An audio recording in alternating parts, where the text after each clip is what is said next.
¿Ya? 1-1. Sí. Gloria a Dios. Bueno, este aplauso yo no lo escuché. Si yo fuera que tuviera esto, tuviera caído por aquí. Gloria a Dios. Porque estamos trabajando en los jóvenes, en los niños. Ese es el futuro de nuestra iglesia.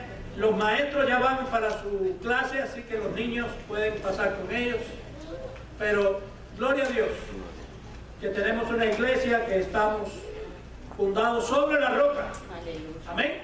Y estamos trabajando para que, aquí en esta iglesia todo el mundo trabaja. Aquí todo el mundo sirve al Señor. Desde el niño hasta una persona mayor, incluyendo a Edgar.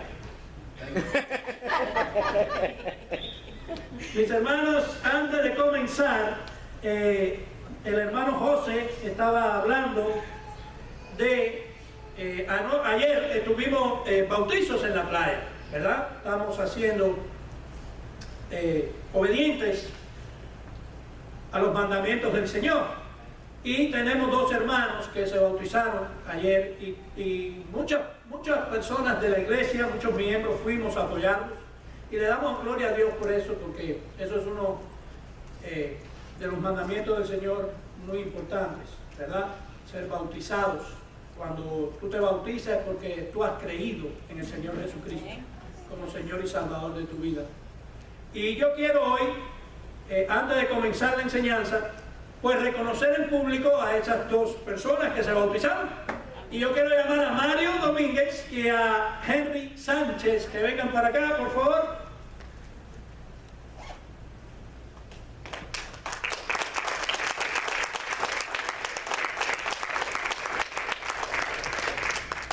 Al primero que voy a reconocer, este es mi hermano Mario. Mi hermano Mario es hijo de Yulay, de Roberto, nuestro maestro de la escuela bíblica.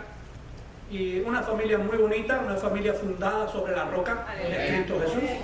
Y Mario optó por bautizarse porque él creyó en el Señor Jesucristo como su Señor y Salvador. Mario, de parte de nosotros y de la iglesia, te entregamos este certificado de bautismo. Amén. Amén. Denle un fuerte aplauso a Mario. Lo mismo digo de mi hermano Henry. Me siento orgulloso de esto, de haber podido ser parte del bautismo de Henry. Y Henry, recuerda lo que aprendimos en la clase ayer. Somos una nueva criatura. ¿Lo crees? Has creído en el Señor Jesucristo como tu Señor y Salvador y has resucitado para vida nueva. Amén. Amén.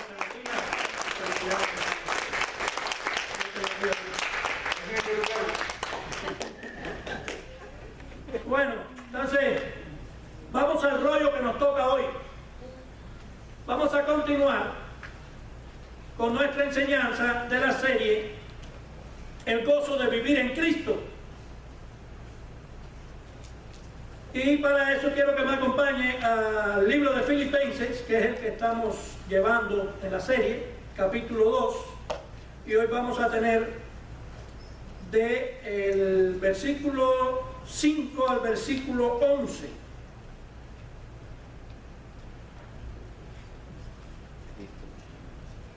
El tema número 7 es hoy Cristo, mi ejemplo a seguir, y va a ser la continuación de lo que dejamos la semana pasada. ¿Sí? La semana pasada estuvimos Filipenses capítulo 2 del 1 al 4, hoy vamos a ir del 5 al 11 para terminar el capítulo 2 de Filipenses. Leemos.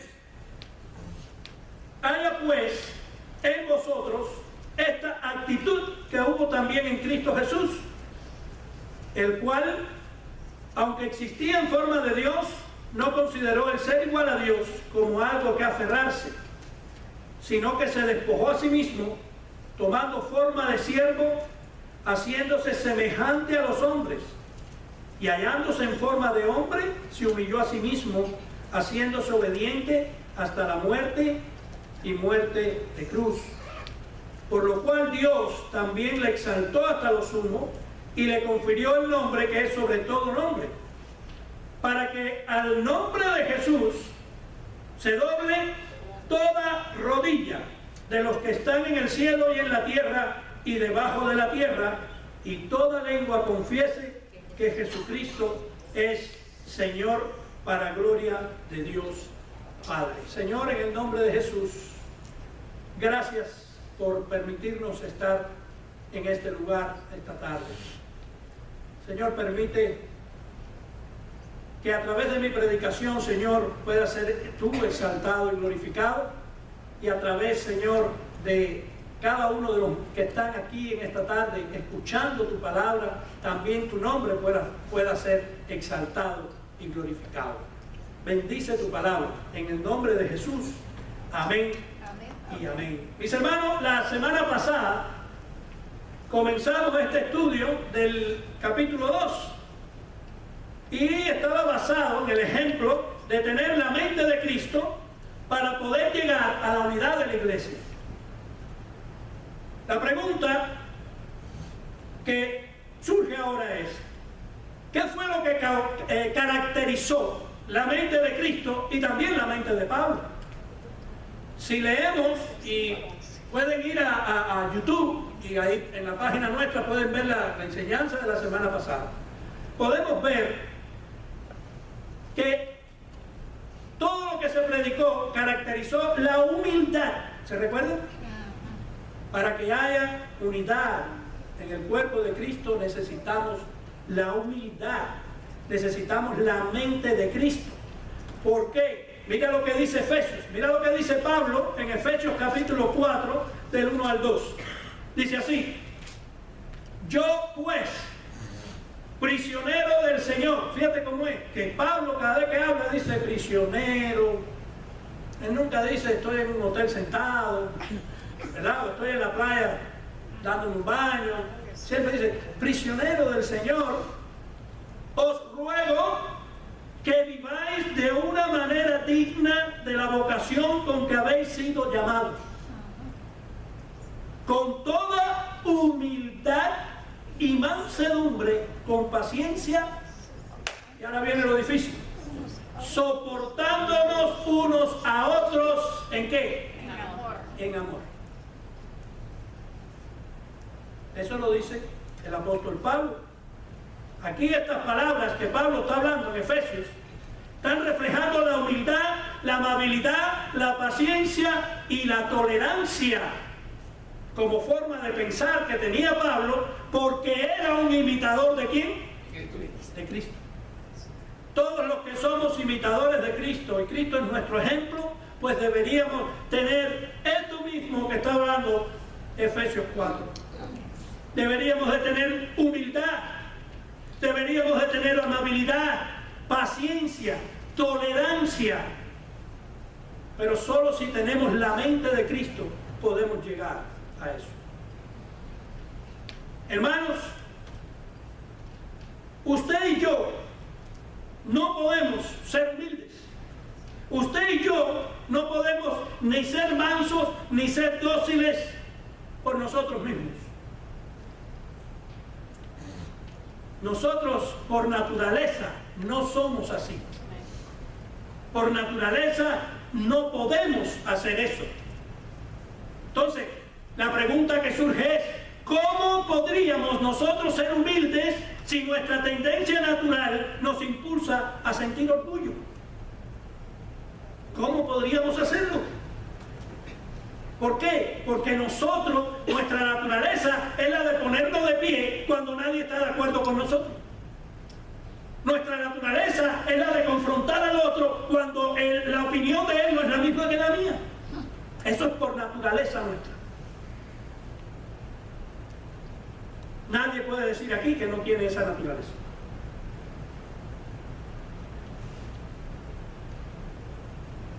Aquí, como humanos, no soportamos que nos ofenda a alguien, ¿sí o no? ¿Cuántos están dispuestos a que los ofendan? Y soportarlo es la situación. Nadie le gusta ser ignorado, todo el mundo quiere reflejar que él está ahí.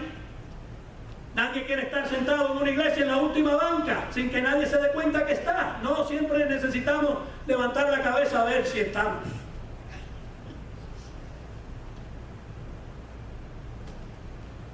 Nosotros hemos sido criados de una manera debido a la naturaleza pecaminosa de esa manera. Nadie le gusta que lo pisoteen, ¿o no? No sabe con quién se metió. ¿Sí? ¿Ha escuchado eso? Amén. Claro, ustedes mismos lo han dicho. A mí nadie me pisotea. Si no es como yo digo, no.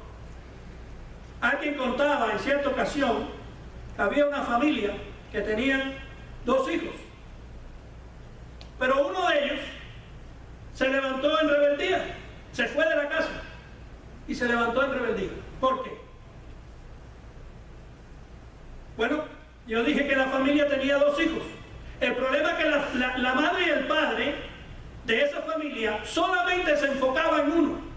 Este es el más inteligente, este es el bueno, este es el más lindo, este es el que yo quiero, a este nadie le hace las cosas, pues yo tengo que hacérselo. Este es el predilecto de la familia.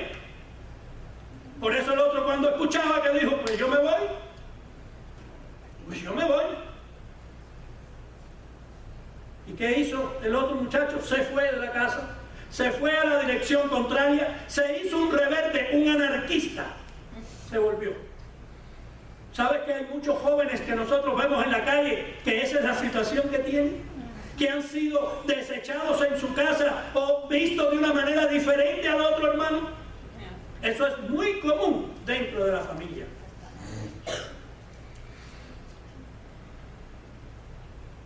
Así es como reaccionamos naturalmente muchos de nosotros. Ahora, es muy fácil llegar a donde está ese joven y decirle,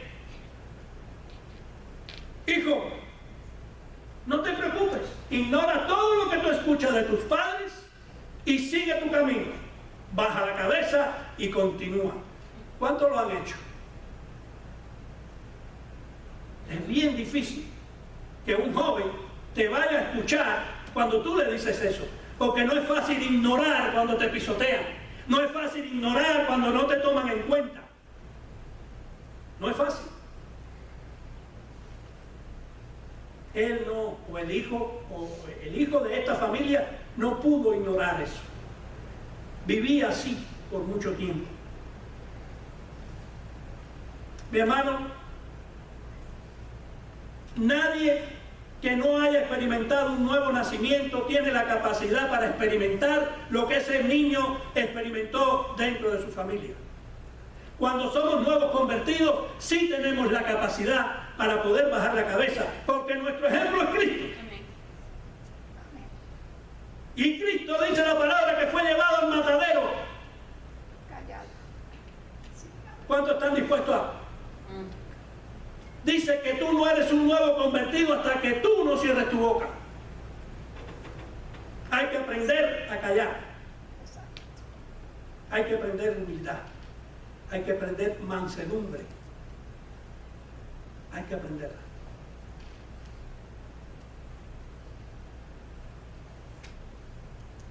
Vamos entonces, después de esta introducción, a ir positivamente a partir del versículo 5. Versículo 5 dice el apóstol: haya pues en vosotros esta actitud que hubo también en Cristo Jesús. Haya pues en vosotros. ¿A quién le está hablando? ¿A los de afuera?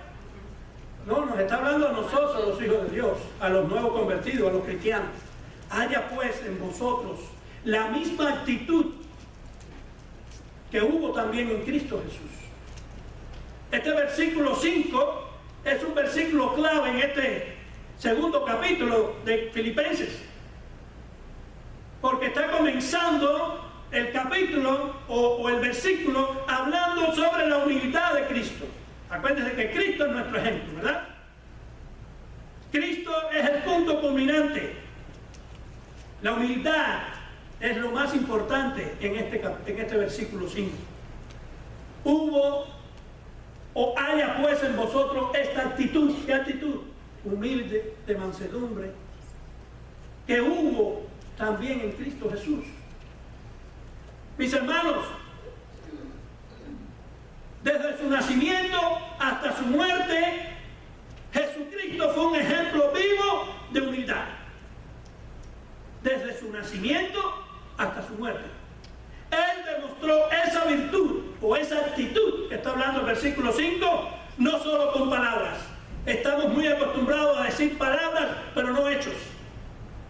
Y si queremos ser ejemplos de Cristo, tenemos que hacer y no solamente decir. Nos llenamos la boca diciendo, pero no hacemos nada. Nos quedamos iguales. Hay que hacer. ¿Por qué? Porque nuestro ejemplo a seguir, Él lo hizo. Haya pues en vosotros este sentir, dice Pablo. Cristo demostró la virtud o la actitud, no solo con sus palabras, sino con sus hechos.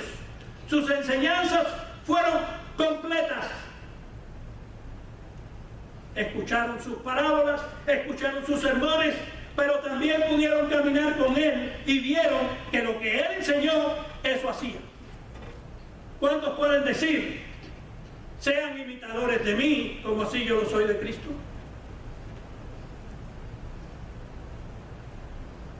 Porque yo te digo algo.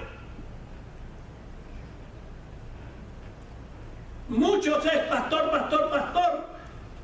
pero cuando el pastor falló, cualquier cosita, ya están buscando a ver qué le sacan al pastor. Hay que tratar de predicar y vivir lo que se predica, porque el pastor está en el ojo del huracán. Y la gente lo que no sabe es que el pastor es un ser humano también, que se equivoca, que tiene fallas. Hay veces que el pastor ni ha fallado, pero ya le sacan un invento de que falló. Y cuando digo pastor, ponle cualquiera, un hermano, cualquiera. Por eso es necesario que lo que tú predicas, tratar de vivirlo. Que seas coherente a lo que se predica. Eso hizo Jesús. Jesús, lo que enseñó en parábola y lo que enseñó en sus sermones, eso vivió mientras caminó por esta tierra. Pero dice el versículo 5, haya pues en vosotros esta actitud que hubo también en Cristo, dice el 6, que vamos a estudiar ahora, el cual, aunque existía en forma de Dios, no consideró el ser igual a Dios como algo a qué aferrarse. Y aquí Pablo comienza la frase diciéndolo así, el cual siendo en forma de Dios. Muchos creen que aquí se está hablando de la preexistencia de Dios. ¿Sí? La mayoría de los teólogos, los intérpretes de las Escrituras, consideran que el apóstol estaba hablando o refiriéndose a la preexistencia de Dios. Pero mira cómo empieza Juan, su evangelio, Juan 1:1. En el principio era el verbo, y el verbo era con Dios, y el verbo era Dios. Más adelante en el versículo 14 dice, y aquel verbo fue hecho ¿qué? Carne, y habitó entre. Estamos hablando de preexistencia de Dios. Aparte, Jesús no tenía una preexistencia, Jesús era Dios mismo, nadie lo creó. Pero aquel verbo fue hecho carne. O sea, Jesús existía antes de su nacimiento en Belén. ¿Se recuerdan el nacimiento de Jesús en Belén? Bueno, ya Jesús existía antes de eso, ¿verdad? Según la palabra nos dice que Jesús dice que Él es yo soy el que soy. Yo soy el que soy, según Éxodo capítulo 3. ¿Quién era Jesús? Yo soy el que soy. Solamente Dios podía decir yo soy el que soy. Yo soy el que soy es uno que se sostiene por Él mismo. No necesita de nadie. De nadie. La palabra forma está hablando, define algo más de una semejanza se refiere a lo interior de la persona. Decía, tomando forma de Dios, quiere decir, tomando forma es lo que interiormente era Jesús, era Dios mismo. O sea, la forma exterioriza lo que tú eres por dentro. Yo voy a tomar, yo quiero ser discípulo de Cristo. Eso te conlleva a que interiormente hayan cosas que tú tengas que cambiar en tu vida, tener prioridades distintas, porque tú quieres ser discípulo de Jesús, y ser discípulo de Jesús conlleva una gran responsabilidad. No podemos decir voy a ser discípulo de Jesús y vivir la vida loca. No podemos. Por eso Jesús existía antes de la fundación del mundo. Jesús era Dios. Jesús es Dios. ¿Cuántos saben eso? Ahora, mira lo que dice el versículo 7. Leo de nuevo el 6. El cual, aunque existía en forma de Dios, no consideró el ser igual a Dios como algo a que aferrarse. Dice el 7. Sino que se despojó a sí mismo. ¿De qué está hablando? ¿De qué está hablando ahí el apóstol? ¿Qué pasó aquí? Bueno, les voy a explicar por arribita, ¿ok? Porque las predicaciones del domingo aquí no quiero interiorizar tanto en lo que es teología y todas estas pilas de cosas, ¿verdad? Pero por arribita, para entender lo que nos dice la palabra. Dice la palabra, ¿qué sucedió aquí cuando él dice, sino que se despojó a sí mismo? Hay una palabra que se llama la palabra kenosis, que significa vaciamiento o despojo. Se deriva de la palabra kenos, que significa vacío, y se usa para referirse a la autohumillación de Cristo al tomar la naturaleza humana. Ahí estamos hablando de dos naturalezas. La palabra kenosis significa vaciamiento o despojo. De eso está hablando cuando dice, sino que se despojó. Quiere decir, Cristo se vació a sí mismo. ¿De qué? Mira, es imposible dejar de lado los atributos de la deidad que tenía Cristo, porque Cristo era Dios. Él tenía atributos de Dios, era Dios mismo. Ahora, era difícil él venir en forma de hombre y dejar de lado eso, porque él en su interior mismo, él es Dios. ¿Verdad? Él, en otras palabras, no podía cambiar la esencia de lo que él es. ¿Por qué? Porque el mismo atributo de la inmutabilidad de él se lo prohíbe. Dios es inmutable, quiere decir, Dios no cambia, Dios es el mismo. Dios no puede cambiar. Pero para poder morir en la cruz del Calvario no pudo morir como Dios, porque Dios no muere, tuvo que venir como hombre. Entonces hay una doble naturaleza. La naturaleza divina de Dios y la naturaleza humana, que fue la que quedó en esa cruz. Si Jesús cambiara, perdería el atributo de la inmutabilidad y dejaría de ser Dios. Por eso, de ninguna manera podría haber dicho lo que dijo en Juan 10:30, cuando afirmó que Él y el Padre eran uno en esencia. Estamos hablando de que Cristo es Dios. Juan 10:30, yo y mi Padre uno somos. ¿Sí? Lo que hizo el Señor Jesús fue agregar, en vez de quitar algo, a su naturaleza divina, agregó la naturaleza humana con sus limitaciones.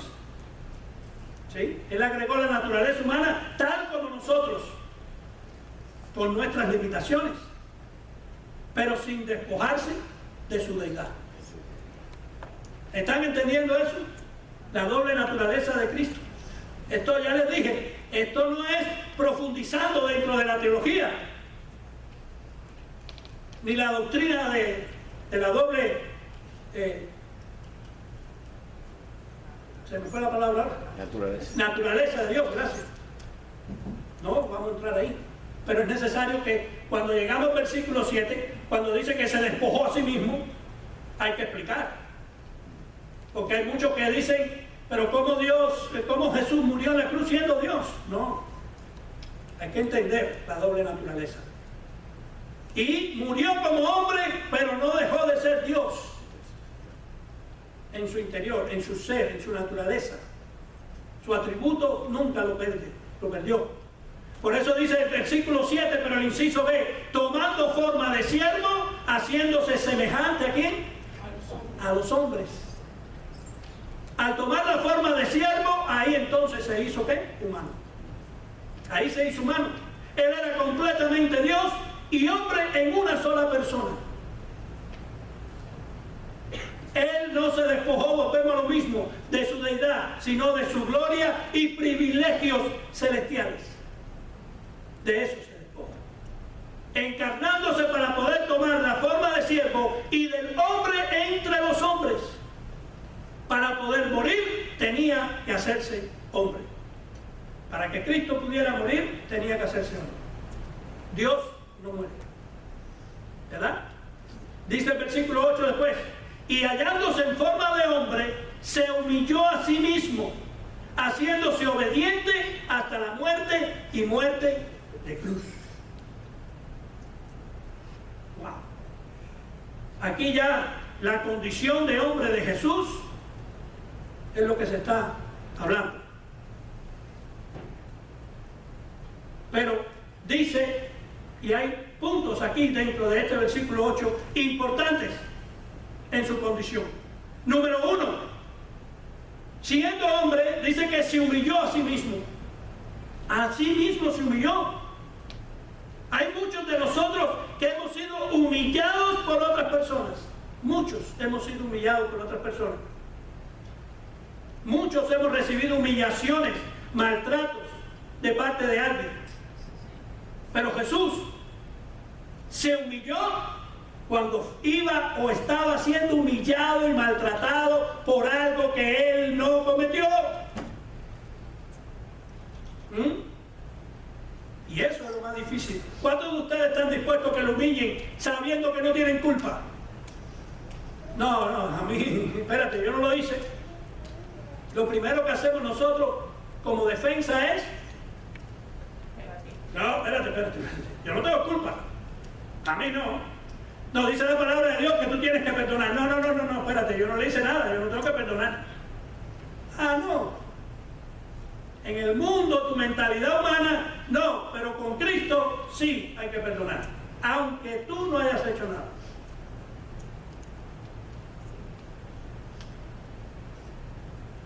Cristo era verdaderamente hombre y como tal se humilló a sí mismo, permitiendo que los demás hombres se burlaran de él. ¿Se recuerdan la cruz del Calvario, lo que sucedió?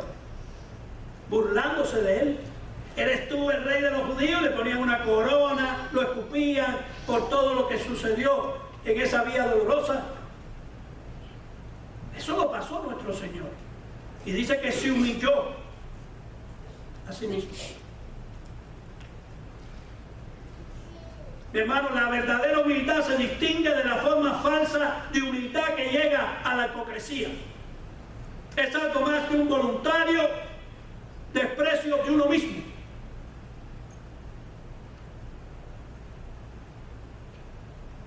Se humilló a sí mismo.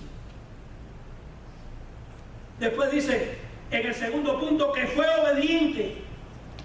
Se humilló, pero fue obediente. Jesús fue obediente hasta el punto de someterse voluntariamente a la muerte. Y muerte ignominiosa y dolorosa, sin tener causa.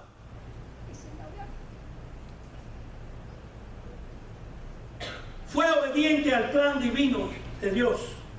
Fue obediente al plan divino de la redención. Fue obediente al propósito de su venida a esta tierra. Había un plan.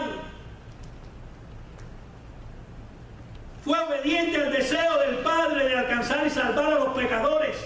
Él fue a esa cruz por nosotros, pecadores, cuando estábamos muertos en nuestros delitos y pecados. Cristo murió por nosotros.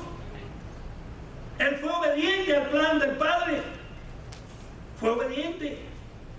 Pero después dice que fue obediente hasta la muerte, y muerte de cruz. ¿Qué significa? Cristo fue obediente hasta la muerte y muerte de cruz. Esta palabra significa, o más bien lo que se está hablando aquí en el versículo 8, es del sufrimiento de Cristo en la cruz del Calvario. Esa última noche de Cristo antes de su crucifixión, eso fue tremendo, lo que él pasó. Y ese día de su crucifixión fue el pináculo de todo lo que tenía que pasar. Es más, que le dijo al Padre: si puede, pasa de mí esta copa.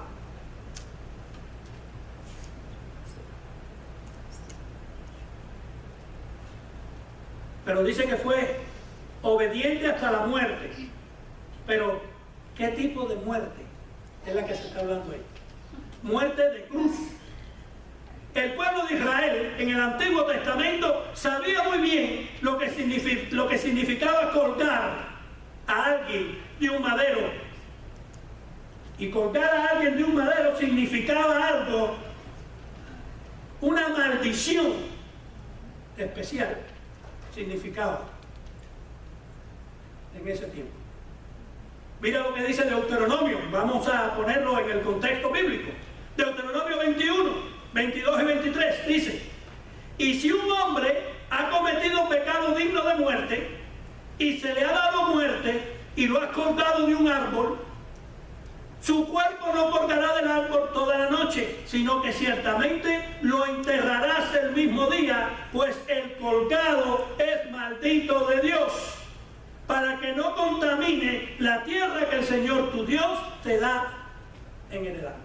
¿Qué era el que estaba colgado en madera? Cristo se hizo maldito. ¿Tú sabes por quién? Dile: por mí. Por mí. Fue obediente hasta la muerte. Pero la muerte más horrenda que podía haber sucedido ahí. Cristo llevó toda. Tú ves ahora a la gente que ahí viene Dorian, categoría 5. Bueno, ¿y cuántos dicen? Ahí viene Cristo, la ira de Dios, categoría no sé cuál, no tiene categoría. ¿Cuántos se preparan para eso? Nadie se prepara para eso. Todo el mundo se prepara para Dorian, que tiene categoría 5. ¿Y qué se preparan? Para aguantar las cosas materiales, la casa, que no se rompan, el carro, que no sé qué. Oye, si lo más importante es nuestra salvación, y no nos interesa. No nos enfocamos en eso. Cristo mismo, siendo Dios, fue obediente hasta la muerte, y muerte de cruz.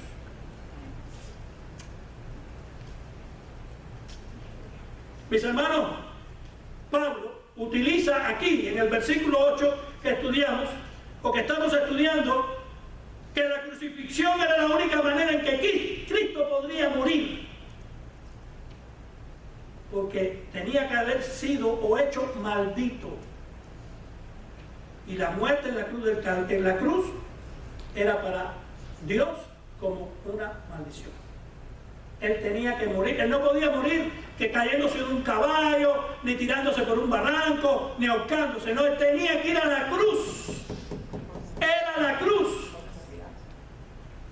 Era la cruz. Y fue obediente. Y muerte de cruz. No dice muerte de tirarse por un barranco, ni muerte porque se envenenó tomándose 4 pastillas. No, muerte de cruz. Tenía que ser maldito. Esa es la humildad de nuestro Señor, que siendo Dios se humilló a sí mismo. Y nosotros, bien, gracias.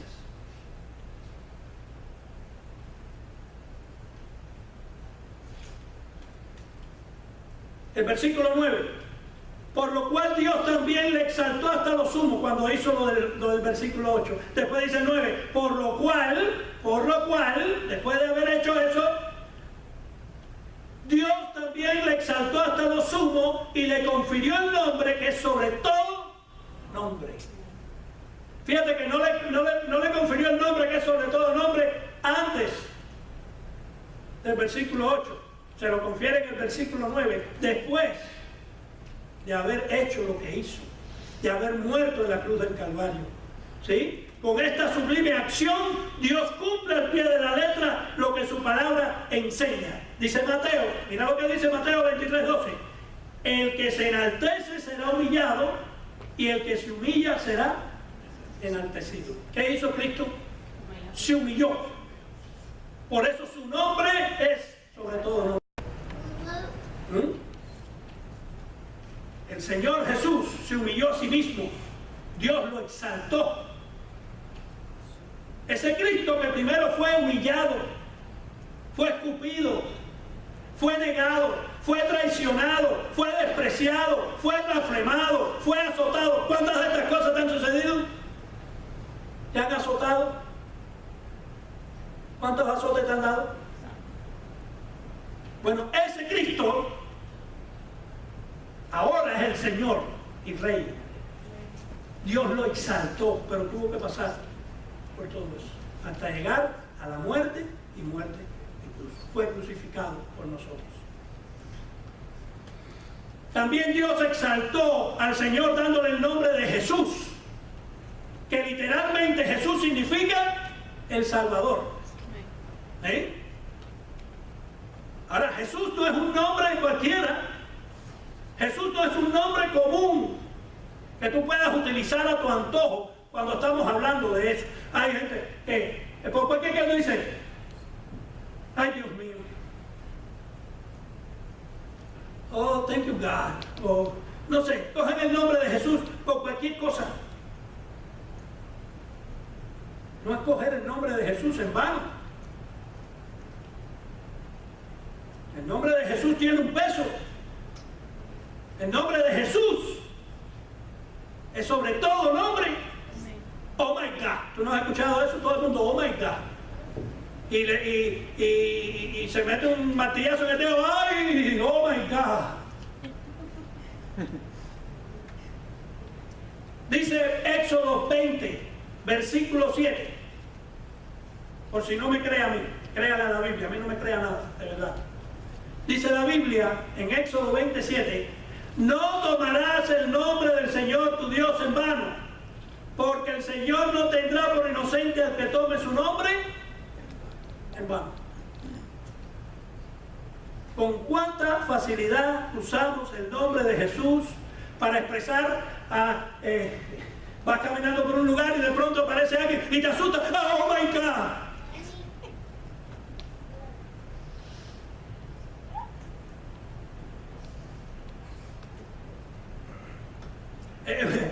O si no, este es más común. ¡Achú! God bless you.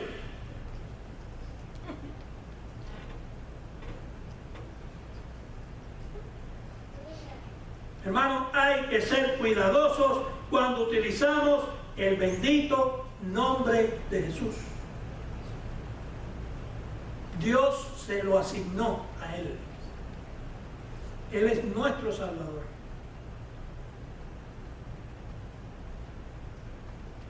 Versículo 10. Para que el nombre de Jesús, ahí va, ¿por qué es importante el nombre de Jesús? Para que al nombre de Jesús se doble toda rodilla de los que están en el cielo y en la tierra y debajo de la tierra.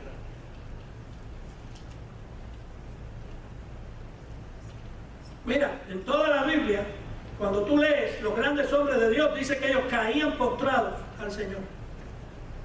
Se caían arrodillados. David, cuando sucedió lo que sucedió con él, dice que estuvo días tirado en el piso. Y así, tirado a lo largo y así. Ya ahora la gente ora y no se arrodilla tampoco. No es necesario. Yo tampoco, que tú puedes orar como quieras. Pero cuando tú estás en tu intimidad, digo yo, por lo menos yo, me arrodillo al Señor, señal de humildad, respeto a Él. Ese soy yo. Yo no digo que nadie lo haga. Si el que no quiera hacerlo, que no lo haga. Eso es su problema. Yo lo hago. Porque el nombre de Jesús, cuando oramos a Dios, tenemos que saber con quién estamos hablando. Ya la gente toma el nombre de Cristo, el nombre de Dios en vano en todo. Hay que tener reverencia.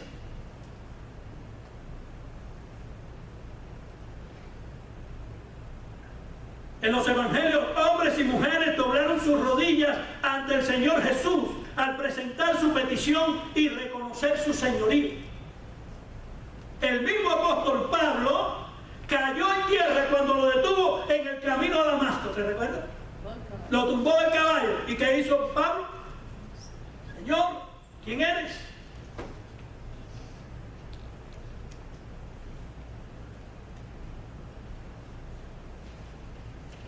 Pero aquí en el versículo 10 es algo bien importante, porque dice que aquel día toda rodilla se doblará. Aquel día toda rodilla se doblará. Ya no será un acto voluntario ni de sumisión y adoración a Él. Ya esa posición delante de Él aquel día será obligatoria. Todos, aún los que no quisieron conocerlo, ni aceptarlo como su hijo, ni reconocerlo como su salvador, tendrán que arrodillarse delante de Él. Toda rodilla se doblará.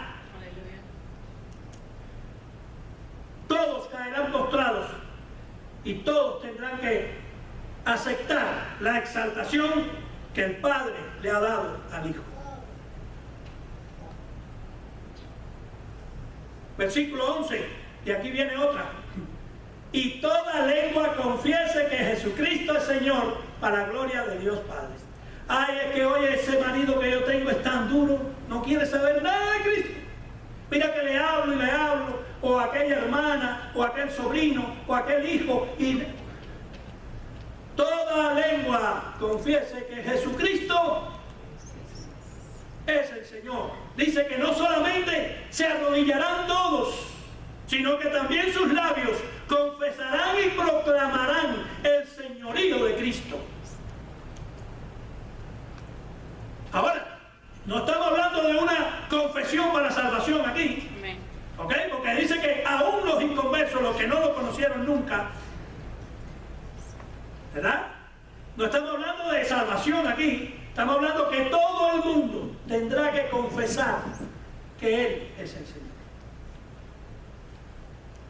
El tiempo de aceptar a Cristo o el tiempo de ir a Cristo es ahora, no es cuando estemos delante de Él. Ese día no hay. Es ahora. ¿Sí? No debemos dar a nadie la esperanza de que en ese día se podrá clamar al Salvador. Ese día no puedes clamar a Él. Es ahora. Pero en ese día se confesará su justicia por haberte enviado al infierno porque no creíste en Él y majestad. Dios es justo. Dios es justo. Dios es justo mandando a uno al cielo y es justo mandando también a la gente al infierno. Su justicia. Él es justo. Tú vas a la corte y un juez trata de hacer justicia enviando al malo hacia la cárcel y al bueno haciéndole justicia por lo que el malo hizo. La cosa con nuestro Dios es que hizo justicia imputada en su Hijo por alguien que no la merecía. No merecíamos lo que Dios nos dio. Pero ese día que Dios envía a la gente al infierno es por su justicia. Dice que nosotros los santos estaremos aplaudiendo cuando aún un familiar nuestro lo envían al infierno por la justicia de Dios.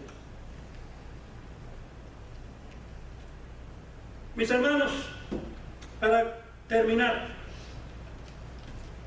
dice el libro de Hebreos: no endurezcáis vuestros corazones. No endurezcáis vuestros corazones Amigo, que estás aquí, si tú crees que estas palabras han tocado tu corazón, mis hermanos, es hora de buscar al Señor. El tiempo se acerca. El tiempo está cerca. Es necesario reconocer a Jesús como nuestro Señor y Salvador.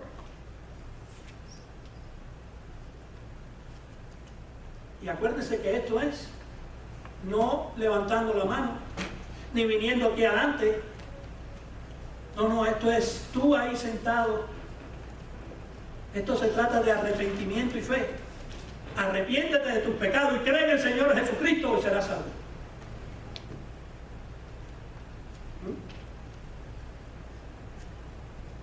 Si no se hace eso aquí, en esta tierra, dice el versículo 10 y 11, que el día que estemos delante de Él, toda rodilla se doblará y toda lengua confesará. Pero ya ahí no hay tiempo. El tiempo es ahora. Jesucristo es Señor. Jesucristo es Dios. Jesucristo es el Señor para la gloria del Padre. Dice, este es mi Hijo amado, en el cual tengo complacencia. Mira, Dios no se complace en ninguno de nosotros. Dios se complace en su Hijo, en el cual tengo complacencia. Ese es mi Hijo amado.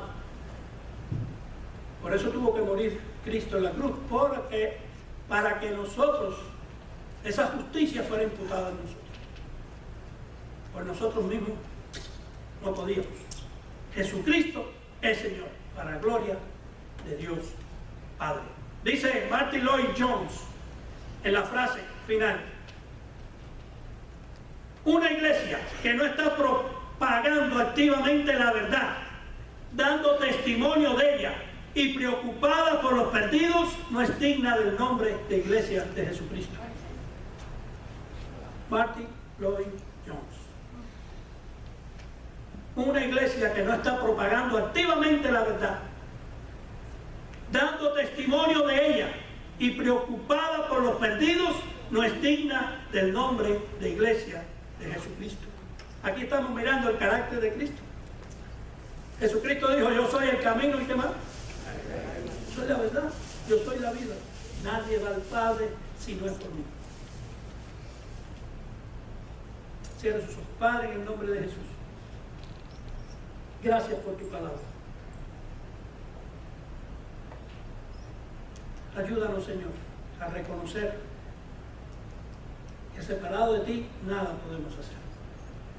Que tú eres nuestro Señor y Salvador. Que no somos nada, Señor. Que gracias a tu sacrificio en la cruz del Calvario podemos ser llamados hijos. Ayúdanos, Señor, a caminar en integridad. Ayúdanos, Señor, a poder vivir lo que predicamos. Ten misericordia de nosotros, Señor. Gracias por este tiempo, gracias por este servicio. Gracias por Vela, Señor, que la usaste para cantarnos, Señor, y glorificarte tú a través de ese canto, Señor. Gracias por este tiempo tan hermoso de coinonía con nuestros hermanos. Nos vamos de este lugar, pero nunca de tu presencia. A ti te damos la gloria, la honra, la alabanza y la adoración. Sea tu nombre exaltado sobre todo nombre. Gracias, Señor Jesús. En el nombre de Jesús. Amén. Y amén. Mis hermanos, muchas gracias. Nos vemos la semana que entra. Traiga a alguien de visita. Dios los bendiga mucho. Gracias.